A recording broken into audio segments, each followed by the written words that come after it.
Continuamos en A Su Salud por cortesía de Digacel, distribuidor autorizado Telcel.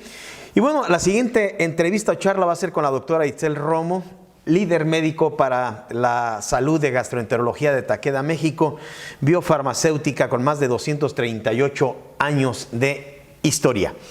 Doctora Itzel Romo, gracias por esta entrevista. Vamos a platicar en relación a lo que es la enfermedad inflamatoria intestinal, enfermedad de Crohn y bueno, colitis ulcerosa. Además, es una patología que debilita o que afecta al intestino en distintas zonas y se presenta en manifestaciones externas como afecciones en la piel, los ojos, las articulaciones, etc. Doctora Itzel, muchas gracias por esta entrevista. Platíquenos sobre la enfermedad de Crohn. ¿Qué es? Muchísimas gracias por invitarme a platicar sobre este tema. En realidad, tanto la enfermedad de Crohn como la colitis ulcerosa crónica inespecífica pertenecen a un grupo de enfermedades a las que se les conoce como enfermedades inflamatorias intestinales. Tanto la enfermedad de Crohn como la colitis ulcerosa crónica inespecífica. Creo que es importante mencionar que siempre que escuchamos colitis, pues pensamos en estos síntomas como muy comunes que están más bien relacionados con lo que es el síndrome de intestino irritable. Es lo que comúnmente conocemos como colitis. Pero estas enfermedades son totalmente diferentes. Tanto las enfermedades inflamatorias intestinales son enfermedades que afectan directamente a un órgano, que en este caso es el tracto gastrointestinal, que van a tener un componente autoinmune.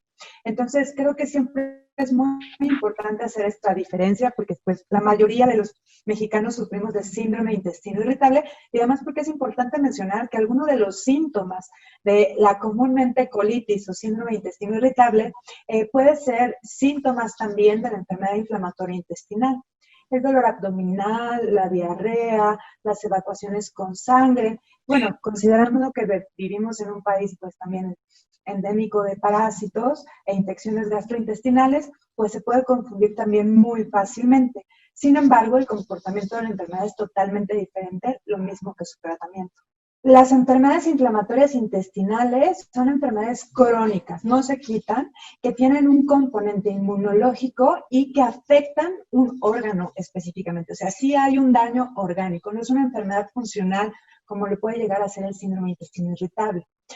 Estos pacientes lo que tienen justo es eso, una afectación, en el caso de la colitis ulcerosa crónica inespecífica, de la mucosa o la parte interna que reviste específicamente al colon, y en el caso de la enfermedad de Crohn puede afectar no solamente la mucosa, sino todo el espesor de las paredes de nuestro tracto gastrointestinal, y en el caso de la enfermedad de Crohn no solo afecta el colon, sino puede afectar desde la boca hasta el ano.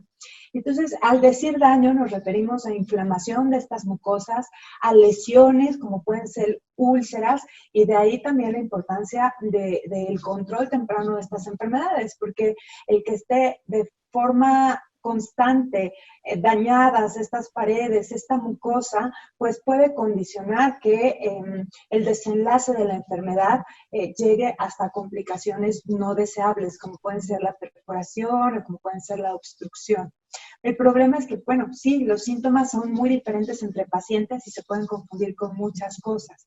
Y bueno, en México somos mucho a automedicarnos, ¿no? Entonces, pues si tenemos mucho dolor, inclusive aunque veamos sangrado, podemos pensar en otra cosa. Y bueno, es importante mencionar que este tipo de enfermedades, las enfermedades inflamatorias intestinales, existen en México. Se estima que aproximadamente 40,000 pacientes sufren de estas enfermedades y que hay otro porcentaje que no está diagnosticado todavía. Y es muy importante tener el diagnóstico adecuado para dar el tratamiento adecuado. ¿A qué se debe este problema de inflamación crónica, doctora? ¿Cuál es la etiología de la enfermedad? Es una muy buena pregunta. Es multifactorial. Por supuesto, se ha estudiado que la industrialización de los alimentos o la occidentalización de los alimentos pues ha cambiado nuestra microbiota. Cuando me refiero a microbiota, son estos bichitos, bacterias que tenemos en nuestro intestino, que además es un porcentaje importante de microbiota la que tenemos, que debe mantener un equilibrio. Y bueno, una de las teorías es que hay una desregulación de esta microbiota intestinal y hay una exacerbación de una respuesta autoinmune. Entonces el cuerpo lo que detecta es que debe estar inflamando, por decirlo de alguna manera, al tracto gastrointestinal. Entonces es multifactorial, ¿no? Y evidentemente, ya que la enfermedad ya está establecida como tal, puede haber desencadenantes. Sin embargo, los desencadenantes no necesariamente son parte de la etiología. ¿Cuáles serían estos desencadenantes, doctora? Los pacientes que tienen estas enfermedades, pues hay alimentos que pueden empeorar su sintomatología. Evidentemente, si no hay un apego al tratamiento adecuado, creo que eso es lo más importante, son enfermedades que no se van a quitar, son crónico-degenerativas y que cursan de forma natural con periodos de remisión o donde no hay síntomas de la enfermedad y periodos de exacerbación, donde a pesar del tratamiento pueden existir los síntomas de esta enfermedad.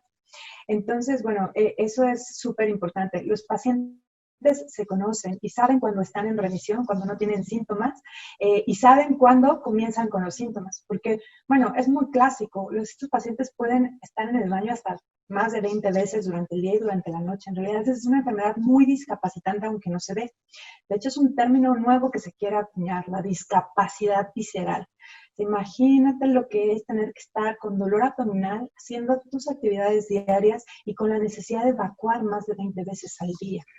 Además, como bien mencionaste al principio, estos pacientes suelen cursar no solamente con las manifestaciones gastrointestinales, sino también pueden cursar con otras manifestaciones, como pueden ser las articulares, el dolor articular, que tampoco se ve.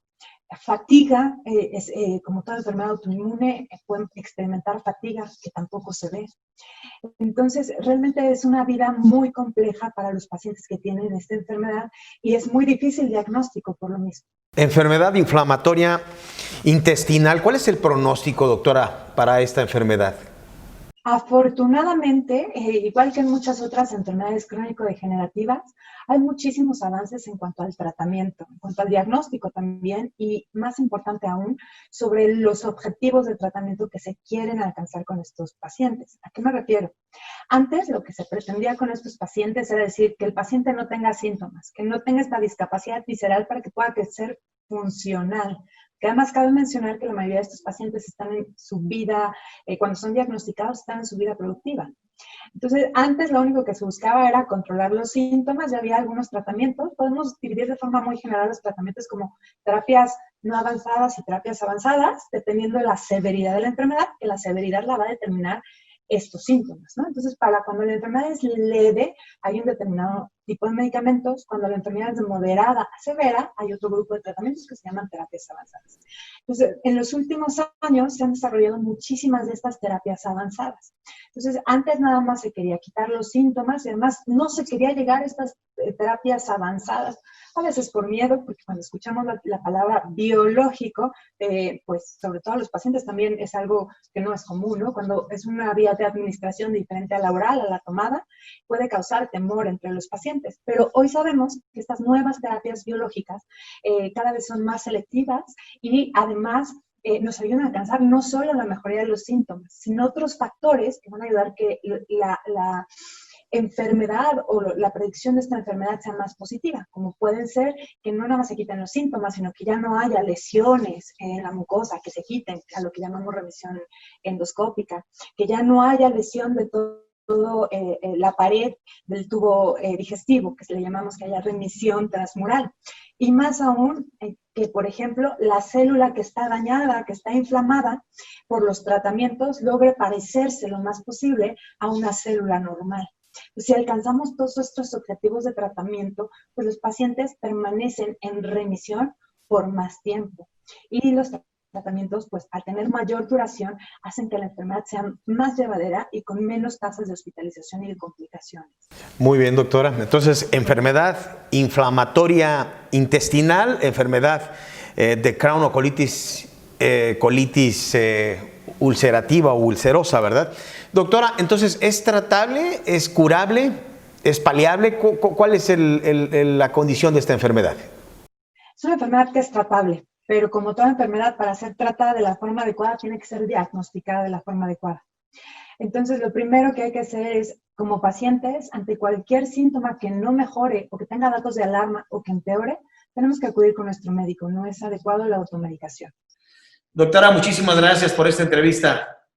No, muchísimas gracias, Joel, por darnos la oportunidad de platicar sobre esta enfermedad que a veces se confunde con otras, que Sí. realmente cada vez tiene pues una mayor prevalencia en nuestro país, ¿no? Entonces, muchísimas gracias por la oportunidad.